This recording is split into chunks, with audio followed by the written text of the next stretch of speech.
Next weekend, Jacksonville residents will have a chance to pitch in and help reduce the risk of wildfires. A community-wide event is being held to clear potentially dangerous debris. On May 3rd, from 9 a.m. to 1 p.m. at the D Street parking lot, residents can drop off branches, dead leaves, and other natural debris. It's a free event designed to help reduce wildfire risk by clearing out materials that could fuel a fire.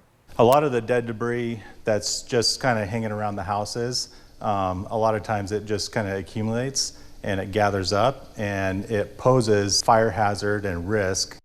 This event is a great opportunity for neighbors to work together and make their community safer from wildfires.